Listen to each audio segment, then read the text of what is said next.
bitch, you a bird, you thigh, you learn, you see, I earn, you stop. A word, I shoot, no rim, I'm high, you burn, I'm me, that's him, you nah, that's word. Mike Owens here, joined today by Kamaka III, who returns to action next Friday night, facing Bubba Jenkins, first round of the PFL 2024 season. Kai, great to sit down and chat. How are things for you today? Good. Doing very good. I'm excited. I'm excited to get back in. It's gonna be 6 months, but coming off of another win, that's the most important thing to in MMA is your last win. So I'm excited to get the next one.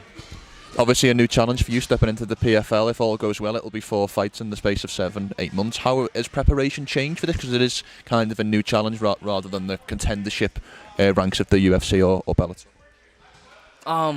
This first fight, no different. You just gotta prepare for their first fight, like normal. I think the season starts to take a toll after this, because for whatever happens in this first fight is what you gotta carry, through the next 4. So the first fight kind of plays a big role, but you gotta prepare for it just like one fight at a time, or the first fight at least. When the acquisition of Bellator by PFL was confirmed, were you given an option about where you could fight, whether it be under the Bellator banner or the PFL season? Was there an option given, or was it a case of if you want, if you're in the PFL tournament? I don't know, because when the acquisition came, I was trying to get a Bellator fight because I'm a Bellator fighter still yet, right? And then they were like taking long to get back to me or give me a Bellator fight.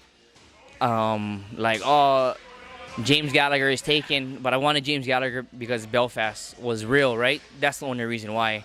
I mean, other than the matchup, the style of the matchup. So, James Gallagher. Just because Belfast, he's gonna be local, so it makes sense. I just won. Give me a fight, because I won against Henry Corrales, but then they were like, he's booked. But then, so I was like, okay, so give me a fight. Like what? Like give me somebody else.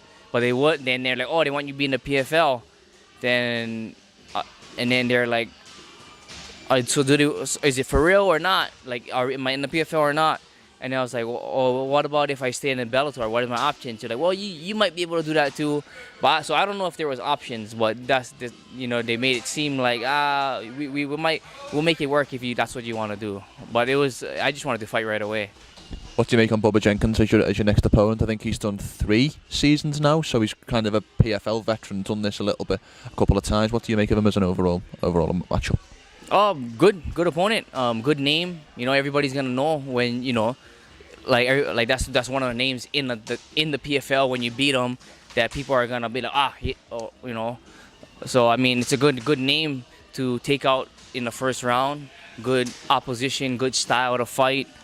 I think it's a good style of fight. Stylistically, because you gotta. In MMA, you always gotta answer new questions to people, right? Like, oh, what about this style? What about this style? And he brings in expertise, to the fight. Obviously, wrestling. So I mean, when you beat a different style, a different mystique, it's good. It answers a lot of questions for the MMA community.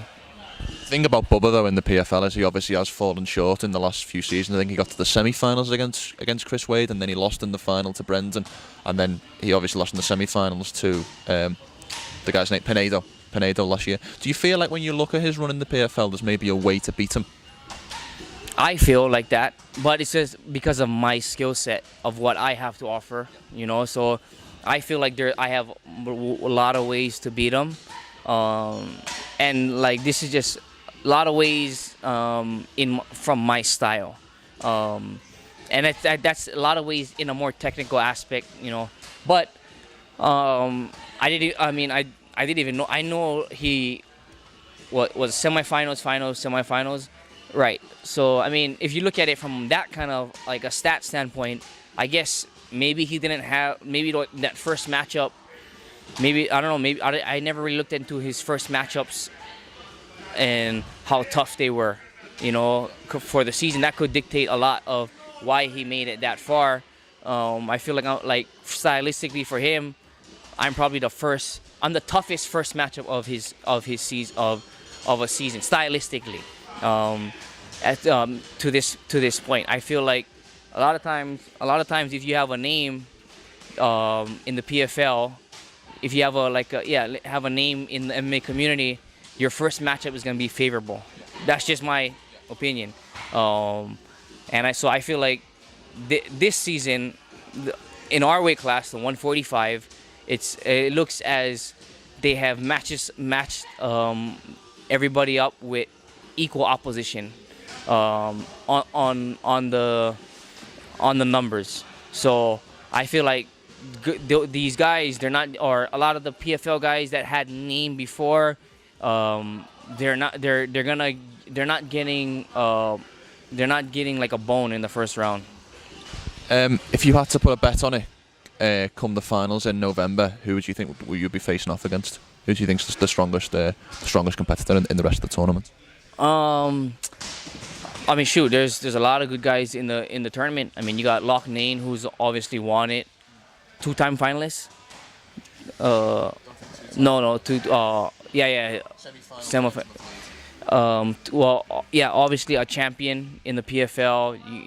And then you got Adam Borix, who's a title challenger in Bellator, and then it's widely I feel like the 145 is like the most evenly skilled roster.